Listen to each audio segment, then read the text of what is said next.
गंगा के किनारे भोर होते ही रमा नदी के किनारे बैठी है। उसका मन संदेह से धुंधला हो गया है।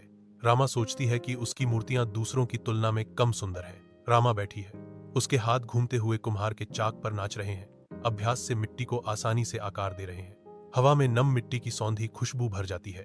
दादाजी किशन कमरे में धीरे धीरे चलते हुए आते हैं। उनके झुर्रियों भरे चेहरे पर चिंता की लकीरें खिंची हुई हैं। दादाजी किशन की आवाज चिंता से कमरे में गूंजती है। रामा, बच्चे, तुम्हें क्या परेशानी है? तुम्हारी आंखों में यह दुख क्यों है?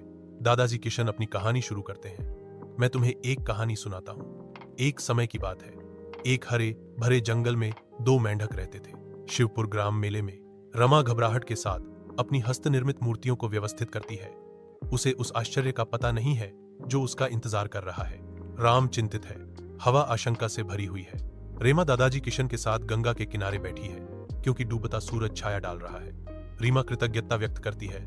धन्यवाद दादाजी, मेरी सोच को बदलने के लिए, प्रेरित करने के लिए। दादाजी किशन जवाब देते हैं, रीमा, मैंने तो तुम्हें सिर्फ रास्ता दिखाया था, उस पर चलना तो तुम्हें खुद ही था। मिट्टी के बर्तन स्कूल के अंदर राम गांव के बच्चों को सिखाते हैं। कला के माध्यम से आत्मविश्वास और उत्साह पैदा करते हैं। बच्चे अपने चाक पर काम करते हैं।